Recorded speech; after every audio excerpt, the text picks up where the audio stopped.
Hello प्यारे बच्चों, कैसे हैं आप सब। एक बार पुनः शिव कोचिंग क्लासेस पर स्वागत है। उम्मीद करता हूं आप सब अच्छे होंगे, मस्त होंगे, बेहतर होंगे और लगातार आप वीडियोस देख रहे होंगे, क्योंकि हम सुबह शाम 8 बजे आपको डेली वीडियो प्रोवाइड करते हैं। तो उम्मीद करता हूं आप लोग है ना डेली वीडियोज आप देखते होंगे। इसके पहले जो भी मैंने लेक्चर प्रोवाइड किया है वो आपको प्लेलिस्ट में मिल जाएगा, है ना। ढूंढने की आवश्यकता नहीं रहती। बहुत सारे बच्चे मैसेज भी करते हैं कि सर हम आपके वीडियोज कहाँ से प्राप्त करें, क्या पेड कोर्स रहेगा। नहीं तो अभी तक जितने भी मैंने लेक्चर प्रोवाइड किया है यूट्यूब पे पूरा फ्री आप कॉस्ट है, आप वहां पर जाकर देखो, प्लेलिस्ट विजिट कर लेना।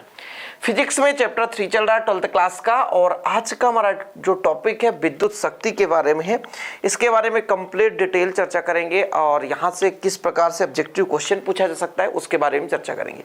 देखिए आप लोगों को एक चीज मैं कहना चाहता हूँ कि जो बच्चे नोट्स अभी तक नहीं लिए हैं तो आपको कुछ नहीं करना, कोई पेड कोर्स नहीं लेना, मात्र नोट्स के लिए 100 रुपये चार्ज लगता है। कॉन्टेक्ट नंबर लिखा हुआ लिख सकते हैं अपने, है ना, मोबाइल फोन में सेव कर सकते हैं और व्हाट्सएप में मैसेज करेंगे तो आपको नोट्स मिल सकता है। तो आप लोग नोट्स ले लें, बेहतर तैयारी करें, क्योंकि कुछ चीजें ऐसी होती है मेरे बच्चों जो आप बोर्ड पे है ना देख करके नहीं लिख पाते हैं, लिखने में समय लगता है। कुछ बच्चे तो पढ़ लेते हैं और लिख नहीं पाते, तो उनके लिए नोट्स बेहतर होता है। वैसे तो मैं कहूँगा जो मैं पढ़ाता हूँ बेहतर आप नोट्स बनाते चलें। चलिए शुरू करते हैं विद्युत शक्ति। इसके पहले हमने एक लेक्चर प्रोवाइड किया था जिसमें हमने बताया था कि एक चालक तार ले लें। जैसे हमारे पास एक चालक है, एक पतला सा चालक तार ले लो या चालक ले लो, और जैसे चालक के सिरों के बीच विभवांतर लगाते हैं तो इसमें धारा बहती है। ये तो सर बहुत पुरानी बात हो गई, आप क्या बताने वाले हो, अरे थोड़ा समझो। तो ये हमारे पास चालक है, चालक के सिरों के बीच हमने विभवांतर लगाया तो इस चालक में धारा बहने लगेगी। अच्छा, धारा तो बहती है, बिल्कुल सही है, और जैसे धारा बहती है वैसे इलेक्ट्रॉन विपरीत दिशा में चलने लगते हैं। थोड़ा सा ये लो भाई साहब, इसमें जैसे ही धारा हमने बहाया, यहां से धारा हमने दिया मेरे बच्चों बाहर बैटरी के माध्यम से, तो इलेक्ट्रॉन विपरीत दिशा में चलने लगते हैं। ठीक है, अब यदि इलेक्ट्रॉन जो चलेंगे तो कहीं ना कहीं धन से टकराएंगे। सही बात है, इलेक्ट्रॉन पर होता है ऋणावेश, और ये जो धन से टकराता है तो कहीं ना कहीं वो एनर्जी को लॉस करता है, एनर्जी को रिलीज करता है। कहोगे सर कैसे हो गया ये सब चीज। अच्छा, आप एक बेहतरीन अपने चाल से जा रहे हो, बाइक से जा रहे हो, अचानक कहीं से टकरा गए तो फिर आप एनर्जी रिलीज करोगे नहीं? बिल्कुल हाँ। अब वो जो एनर्जी है वो आपका लॉस हो गया, क्योंकि जब इलेक्ट्रॉन किसी धन से टकराए तो उसका जो भी वेग था वो थोड़ा सा वेग में परिवर्तन होगा। क्योंकि जब आप कहीं पे गिर जाते हैं फिर आप उठते हैं, फिर चलना प्रारंभ करते हैं तो आपके वेग में परिवर्तन हो जाता है। सही बात है सर, है ना, बिल्कुल सही है ना, कि आप चल रहे हो, अचानक कहीं पे गिर गए तो फिर आपके वेग में क्या हो गया, परिवर्तन हो गया, फिर आपको थोड़ा सा मोशन बनाना पड़ेगा।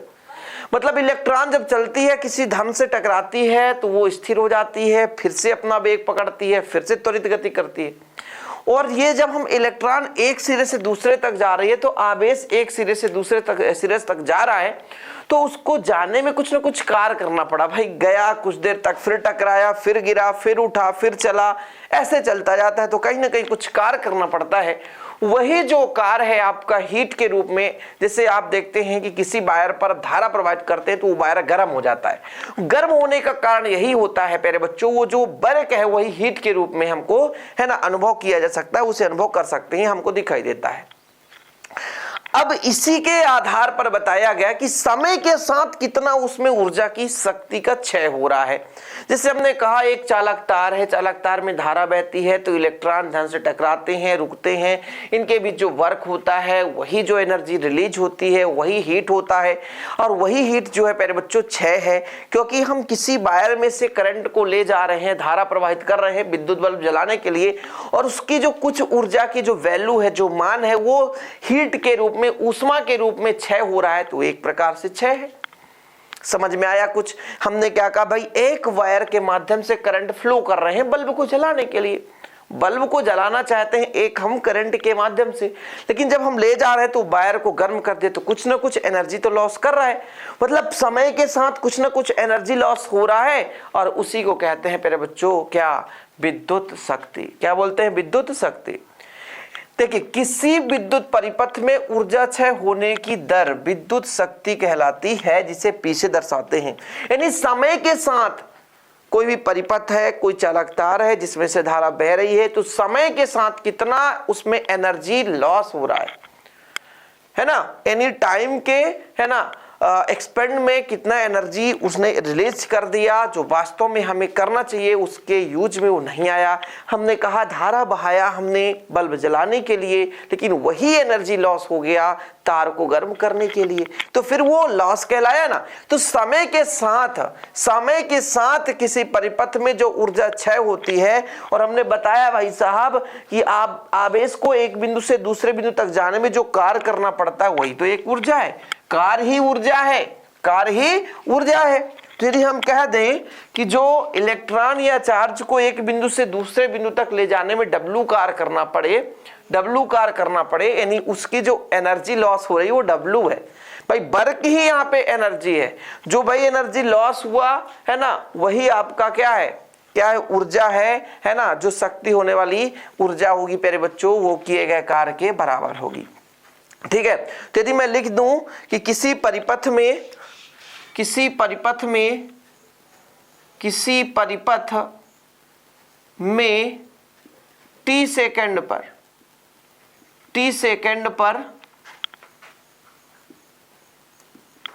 t सेकंड पर W ऊर्जा क्षय हो रही हो तो आप कहोगे कि सर हमारा जो P का मान है, W है, समय के साथ जो एनर्जी लॉस होता है उसे कहते हैं हम क्या? उसे कहते हैं हम विद्युत शक्ति, इलेक्ट्रिक पावर। Okay sir. अब यदि मैं कह दूं मात्रक बताओ, तो आप लोग इसका मात्रक लिख सकते हो कि शक्ति का SI मात्रक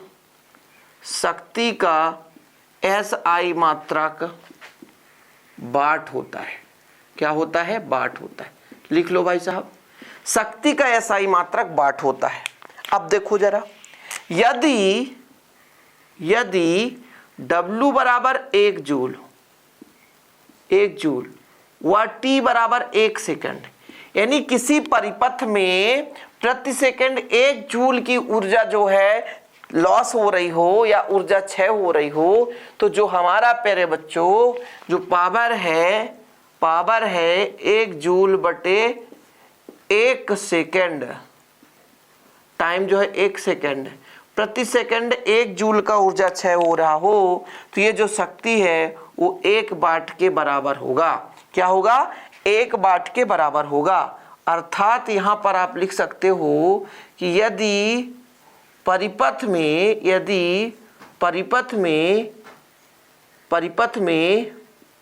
1 जूल प्रति सेकंड की ऊर्जा क्षय हो रही हो,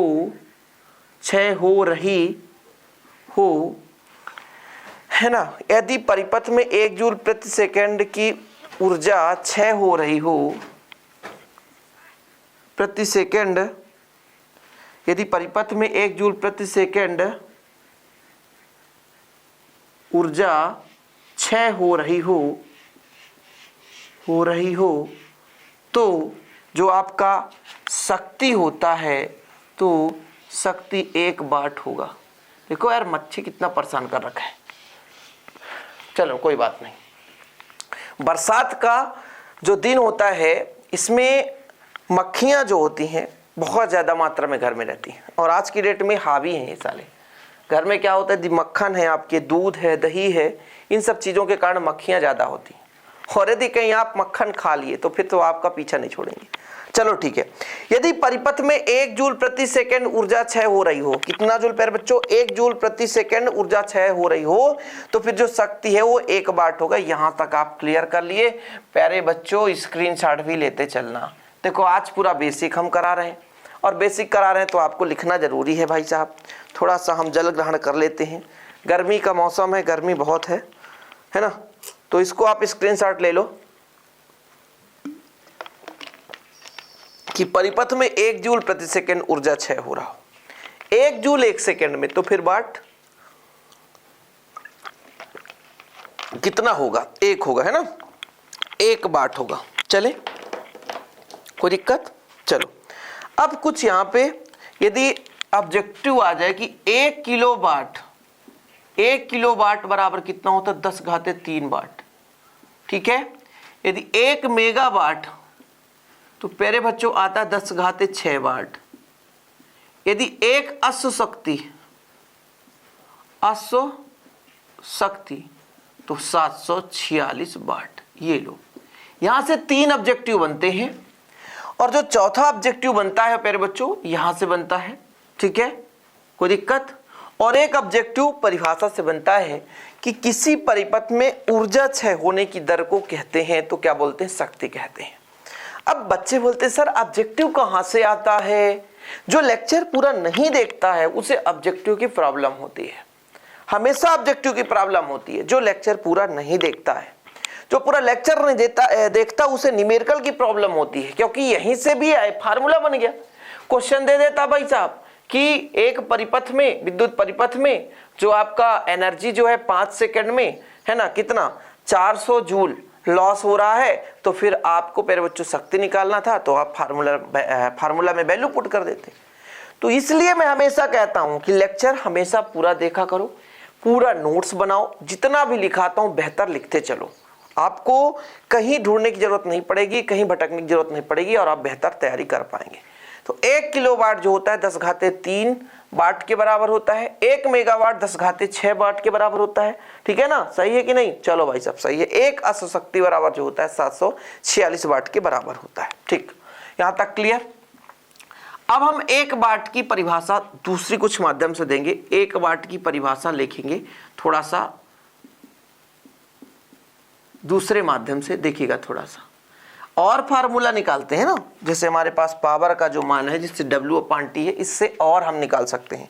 जैसे देखिए हमने कहा कि किसी परिपथ में धारा कब बहेगी, जब उसे हम किसी बाह्य स्रोत से दोनों सिरों के बीच क्या लगाएंगे? विभवांतर लगाएंगे। तो विभवांतर यदि हम V मान लें, t सेकेंड में धारा I मान लें, तो यहां पर यदि चालक तार में विभवांतर V लगाने से t समय में बहने वाली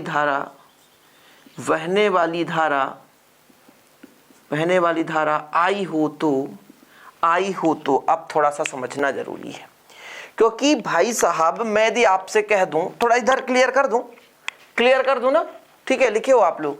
यदि मैं कह दूं भाई साहब कि आप आवेश बता दो, आवेश क्या कहलाता है, तो आप इसका फार्मूला बता दोगे। देखना थोड़ा तो देखिएगा, तभी मजा आएगा, नहीं तो फिर मजा नहीं आएगा। भाई हमने कहा धारा जो होता है, आवेश प्रवाह की दर को धारा कहते हैं। तो सर यदि हम Q बराबर निकाले तो IT हो जाता है। सही बात है सर, ठीक है। और यदि मैं कह दूं, देखो Q का मान आ गया ना, यदि मैं कह दूं विभवांतर, तो भाई आवेश को लाने में किया गया कार्य। तो भाई साहब यदि मैं W कह दूं, जो एनर्जी है, जो हीट है, जो लॉस हो रहा है, यही तो एनर्जी है, तो ये V × Q के बराबर होगा। और Q का जब मान रख देंगे तो W बराबर आ जाएगा VIT। देखो जरा, सही बात है। कहां से आ गया सर? समझ में नहीं आया। देखो परिपथ में हम धारा बहा रहे हैं, तो धारा की परिभाषा है आवेश प्रवाह की दर को धारा कहते हैं। तो यहां से Q का मान निकल कर आ गया I × T। चलो ठीक है। इसके बाद विभवांतर भैया आवेश को ले जाने में कार्य है, तो कार्य बराबर V × Q हो गया। Q का मान रख दिए यहाँ पर, Q का मान IT, तो IT कर दिए। तो यदि चालक तार में विभवांतर V लगाने से t समय में बहने वाली धारा I हो, तो जो आपके प्यारे बच्चों ऊर्जा क्षय होगी वो W के बराबर होगी, जो कि VIT के बराबर होगी। देख लो जरा, जो ऊर्जा क्षय होगी तो VIT के बराबर होगी, यानी W का मान VIT के बराबर हो जाएगा। ठीक है। किंतु आपने पढ़ा क्या पढ़ा सर? किंतु हमने पढ़ा कि जो पावर है वो W/T के बराबर है, तो W बराबर VIT बटा T, तो T से T गुणा कर भाग दे दो, तो P बराबर VI। सिंपल है ना, क्लियर है। मतलब यदि मैं कह दूं कि यदि बच्चा लोग V बराबर 1 वोल्ट हो जाए, V बराबर 1 वोल्ट और I बराबर 1 एम्पियर, क्या 1 एम्पियर, तो 1 का 1 से क्या करेंगे? गुणा, बराबर 1 वाट आ जाएगा। अब देखो एक परिभाषा और निकल गया, 1 वाट की परिभाषा एक और निकली। कैसे निकली कि जैसे परिपथ में जब हमने 1 वोल्ट का विभवांतर लगाया और 1 वोल्ट के विभवांतर से बहने वाली धारा 1 एम्पीयर निकली, तब उस परिपथ की जो शक्ति है वो 1 वाट के बराबर है। मतलब यदि किसी परिपथ में 1 वोल्ट का विभवांतर लगाने से उसमें बहने वाली धारा 1 एम्पीयर हो तो उसकी जो शक्ति होगी 1 वाट के बराबर होगी। अर्थात आप लिखोगे, जरा मैं लिख देता हूं, यदि किसी परिपथ में 1 वोल्ट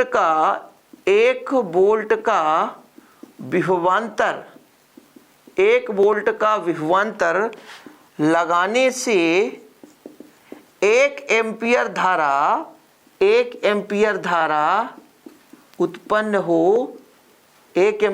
उत्पन्न हो तो शक्ति 1 वाट के बराबर होगी। शक्ति 1 वाट के बराबर होगी। लो भाई साहब, अब आपका काम है स्क्रीनशॉट लेने का। ठीक है, आपका काम है स्क्रीनशॉट लेने का। मतलब मैंने क्या कह दिया कि भाई साहब, यदि 1 वोल्ट का विभवांतर हो और बहने वाली धारा 1 एम्पीयर है तो फिर आपका जो शक्ति होगा वो 1 वाट के बराबर होगा। 1 वाट के बराबर होगा। ठीक है, ये भी आपका एक प्रकार से पावर का आ गया भाई साहब। समीकरण 1 दे दो, जो भी आप देना हो दे सकते हो। साउंड क्लियर है? ठीक है यार, आप लोग कमेंट बॉक्स में थोड़ा बहुत तो है ना, कुछ भी तो कह सकते हो कि गंदा पढ़ा रहा हूं, अच्छा पढ़ा रहा हूं, समझ में आ रहा है, आप पढ़ रहे हो कि नहीं पढ़ रहे हो, है ना। कुछ ना करो तो अपने देश से प्रेम करने वाले जितने विद्यार्थी हैं जय हिंद लिखो, है ना। अपने देश से लगाव रखने वाले, मातृभूमि को है ना अपना मानने वाले भाई साहब, प्लीज जय हिंद जरूर लिखा करें।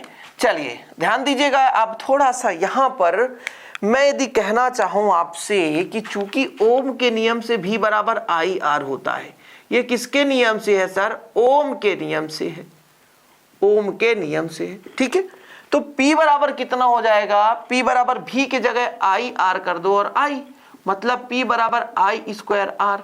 ये भी जो हमारा है वो प्यारे बच्चों शक्ति के लिए फार्मूला है।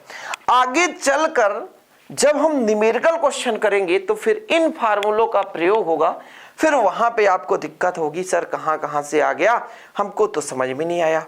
P बराबर आई स्क्वायर आर, ये हमारा भाई साहब शक्ति है, विद्युत ऊर्जा की शक्ति है। अब चूंकि आपने पढ़ा है कि चूंकि I बराबर V बटा आर, ये कहां से आ गया सर? यहां से ओम के नियम से। समझ में ना आया तो ओम के नियम से लिख दो, ओम के नियम से ही सब कुछ लिख रहे हैं। तो फिर P बराबर कितना हो जाएगा? मान रख दो, तो V स्क्वायर बटे आर स्क्वायर, आई स्क्वायर है ना तो वर्ग हो जाएगा इंटू आर, मतलब P बराबर V स्क्वायर, एक आर से आर काट दो, ये बचा आर। ये भी आपका प्यारे बच्चों शक्ति के लिए है, विद्युत शक्ति के लिए फार्मूला है। साइड में होने का तात्पर्य है कि आप लोग लिख लिया करो, मैं समझाता भी चलता हूं। स्क्रीनशॉट लेने का पूरा समय देता हूं, बिल्कुल आप स्क्रीनशॉट ले सकते हो प्यारे बच्चों। यहां तक कंप्लीट हो गया हो तो फिर हम आगे चलें, ऐसे ऑब्जेक्टिव लिखते चलो। ठीक है, आजकल जब आप देखते हो आपके घर में बोलते हैं कि बेटा आज जो घर में कितना यूनिट बल्ब जल चुका है, मतलब एनर्जी कितना लॉस हो चुका है, यानी हमारा बिजली बिल कितना यूनिट चल चुका है। वास्तव में वो यूनिट नहीं होता, वो होता है board of trade unit, BTU जिसे बोलते हैं। क्या बोलते हैं? BTU, board of trade unit. ठीक है, बोर्ड ऑफ ट्रेड यूनिट, वो पूरा नाम होता है भैया board of trade unit, BTU। ठीक है, ये होता है बोर्ड ऑफ ट्रेड यूनिट। मतलब आपके घर में जब मान लीजिए जैसे एक बिजली बिल देने आते हैं और वही लोग जो आपका है ना रीडर होता है जिसको बोलते हैं, तो कितना बिजली बिल हमारा खपत हुआ उसको लिखने आते हैं, नोट करने आते हैं कि आपका रीडर कितना चला, उसमें हम यूनिट के रूप में व्यक्त करते हैं प्यारे बच्चों, तो उसे हम कहते हैं board of trade unit. Shortcut में यूनिट बोल दिया जाता है कि आपका रीडर कितना घूम गया है, कितना यूनिट आपने विद्युत यूज किया है, उसके आधार पर हम काउंट करते हैं। एक ऑब्जेक्टिव यहां से आता है कि 1 किलोवाट घंटा, थोड़ा सही नहीं चल रहा है ना। 1 किलोवाट घंटा, 1 किलोवाट घंटा कितने के बराबर होता है? 1 किलोवाट घंटा मतलब 1 किलोवाट गुणे 1 घंटा। चलो सर, 1 किलोवाट में 1000 वाट, 1000 वाट गुणे 60 मिनट 1 घंटा में। इसको सेकेंड में बदलना चाहते हैं तो 60 सेकेंड का गुणा कर देंगे। कुल मिलाकर आपका 1000 है ना, गुणा 60 गुणा 60, तो 6 छायांग 36 गुणा 10 घात 1 2 3 4 5, तो 5 हो गया। यदि प्यारे बच्चों मैं 10 का नीचे गुणा कर दूं, 10 का ऊपर गुणा कर दूं, देखिएगा जरा, ये समझने में बड़ा दिक्कत होता है। 10 का नीचे गुणा कर दूं, 10 का ऊपर गुणा कर दूं, तो जब 10 का भाग जाएगा तो ये आएगा 3.6 और 10 कहते यहाँ पे 5 है तो ये जुड़ जाएगा तो 6 हो जाएगा, जूल हो जाएगा। ये आपका ऑब्जेक्टिव बन गया। 1 किलोवाट घंटा, 1 किलोवाट घंटा बराबर कितना जूल? तो ये लो भाई साहब 3 × 10⁻6 जूल, 3 × 10⁻6 जूल लो, है ना, लिख लो। 1 किलोवाट घंटा कितने जूल के बराबर होता है? 3.6 × 10⁻6 जूल के बराबर होता है। ठीक। अब यदि आप अपने घर का यूनिट देखना चाहते हैं, ठीक है, हर एक घर में एक मीटर लगा होता है और मीटर को रीड करना है मेरे बच्चों, तो रीडर आता है मीटर को रीड करने, है ना। तो उस मीटर में कितना यूनिट विद्युत बल्ब में से विद्युत यूज किया जा चुका है, तो यूनिट के लिए हम क्या करते हैं, जैसे यूनिट निकालना है, BTU निकालना है, बोर्ड ऑफ ट्रेड यूनिट, इसके लिए हम देखते हैं कितना वाट एनर्जी और कितना घंटा एनर्जी बटा 100, कितना बटा 100 नहीं 1000 करो। अब इसके लिए एक क्वेश्चन देता हूं, तभी मजा आएगा इसको समझने के लिए। ये क्वेश्चन है भाई साहब कि विद्युत बल्ब पर 60 वाट अंकित है। क्वेश्चन है विद्युत बल्ब पर 60 वाट अंकित है 8 घंटे प्रतिदिन उपयोग 30 दिन किया जाता है, 30 दिन किया जाता है, तो यूनिट ज्ञात कीजिए। यूनिट ज्ञात कीजिए, बहुत ही सिंपल है, जिसे आप लोग ये चुटकी में कर सकते हो। हमने कहा कि यूनिट जो निकलेगा वो वाट कितना है, 60 वाट, प्रतिदिन 8 घंटे बटे 1000। अरे भाई साहब, एक दिन में 8 घंटे, लेकिन कुल कितने दिन? कुल 30 दिन, कुल 30 दिन चला, इसलिए 8 त्रिक 24 या 6 त्रिक 18 144 और 2 जीरो बटा कितना आ जाएगा 3 जीरो, 2 जीरो से जीरो कट गया 14.4 यूनिट। लो भाई साहब, ऐसे क्वेश्चन हम फाइंड कर सकते हैं, यूनिट ज्ञात कर सकते हैं। आप अपने घर में भी देख सकते हैं कितने वाट के बल्ब हैं, कितने वाट के बल्ब हैं और कितने बल्ब जला रहे हैं, तो कुल वाट कितना हो गया, कितना घंटा जला रहे हैं, और फिर प्यारे बच्चों कितना दिन जला रहे हैं। इस प्रकार से 1 महीने का हम यूनिट निकाल सकते हैं, 30 दिन के लिए निकाल सकते हैं, 1 साल के लिए निकाल सकते हैं, बहुत कुछ कर सकते हैं। तो उम्मीद करता हूं कि आज का लेक्चर आपको पसंद आया होगा।